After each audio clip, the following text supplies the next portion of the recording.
More people are living alone these days, and with that, we're spending more time at home. As a result, many of us are cooking for ourselves more often. But here's something you might not realize. The way we use everyday kitchenware and disposable items could be slowly harming our health.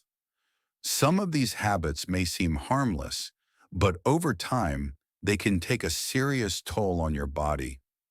In today's video, we'll share some essential tips to help you use kitchen tools and single-use items more safely and protect your health at home. Here's something you might have experienced.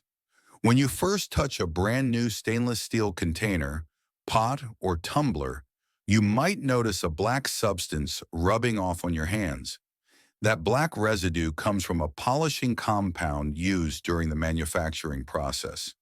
It's applied to grind down and polish the stainless steel, giving it a smooth, shiny finish. But there's a hidden risk. This compound often contains silicon carbide, a substance classified by the International Agency for Research on Cancer as a Group 2A carcinogen. That means it's considered probably carcinogenic to humans, especially when fine particles are inhaled. Long-term exposure through inhalation has been linked to a higher risk of lung cancer. What makes it more concerning is that this compound doesn't easily wash off with water or normal dish soap. To remove it safely, use cooking oil or baking soda. Cooking oil is especially effective because polishing compound in substances like silicon carbide are hydrophobic. They stick to oil much better than to water. Just put a bit of oil on a kitchen towel or cloth and wipe the product thoroughly. Alternatively, you can mix baking soda with water and scrub the surface like you're washing dishes.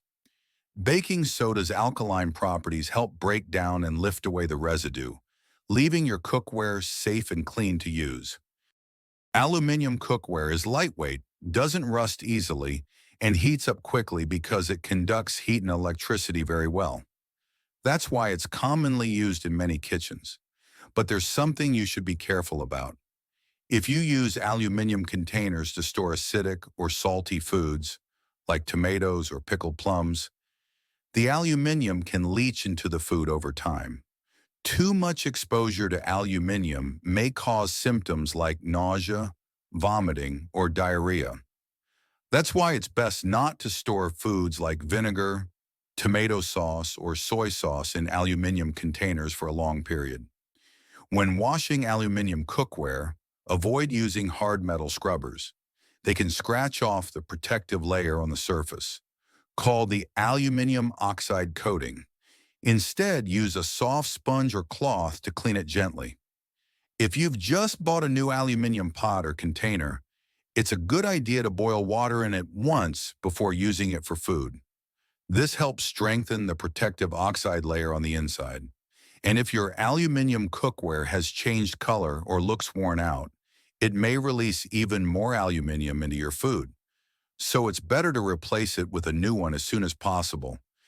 Now let's talk about something many of us use without thinking: aluminum foil and disposable aluminum pots. As the weather warms up and outdoor activities become more common, people start using foil more often for grilling fish or sweet potatoes, or placing foil directly on the barbecue grill. But is this really safe? According to the European Food Safety Authority, EFSA, the safe weekly intake of aluminum is set at 1 milligram per kilogram of body weight. So for an adult weighing 60 kilograms, the safe amount would be 8.6 milligrams per week. But a study featured on Germany's NDR television tested this with real food. They wrapped asparagus in foil and baked it in the oven, then measured the aluminum content.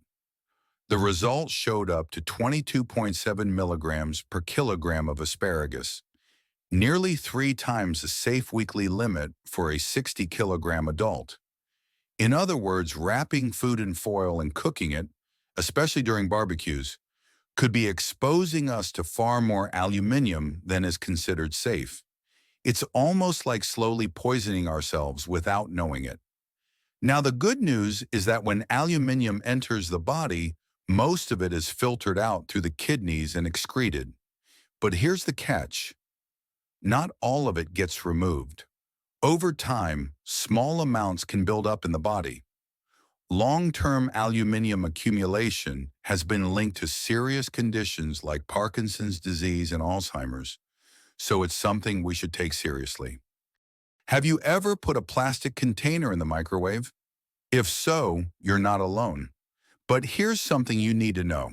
Not all plastics are safe to use in the microwave. Some types can release harmful chemicals when heated, so it's important to check before using them. One of the most well-known harmful substances found in plastic is called bisphenol A, or BPA.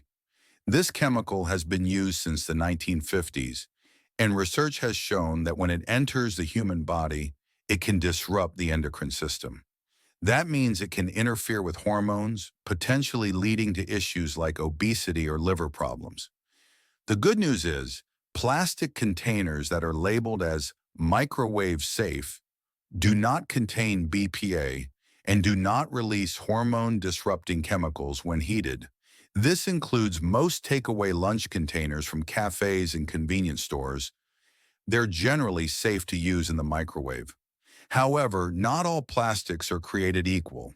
If a container is not clearly marked as microwave safe, heating it in the microwave may cause it to release harmful substances into your food.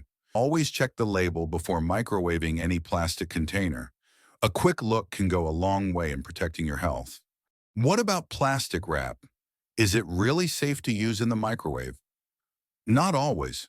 Some types of plastic wrap are made from PVC or polyvinyl chloride, which contains a chemical called phthalate, DEHP.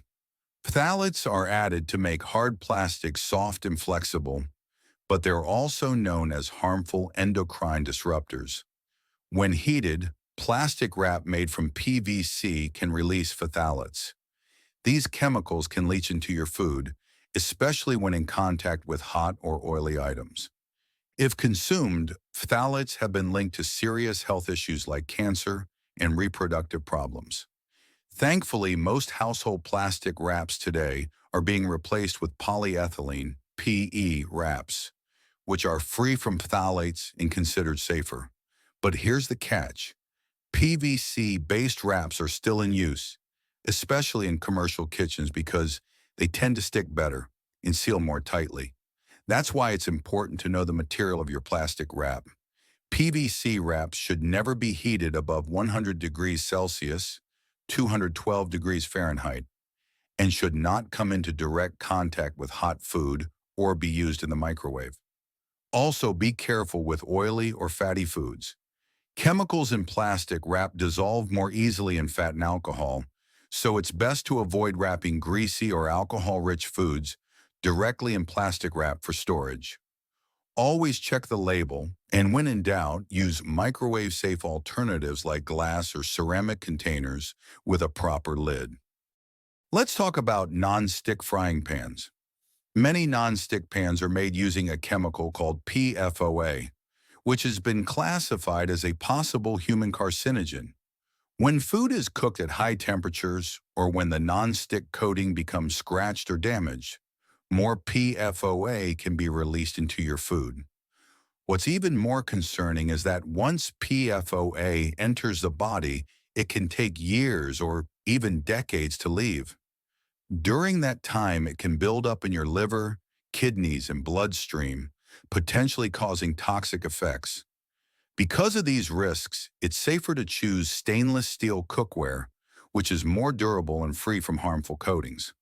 If you do prefer non-stick pans, look for products that are labeled PFOA-free to reduce your exposure. There are ways to make non-stick pans safer to use. When you buy a new non-stick pan, boil a mixture of water and vinegar, 1-to-1 ratio in it for about 10 minutes. Then wash it thoroughly. After that, heat the pan and apply a thin layer of cooking oil.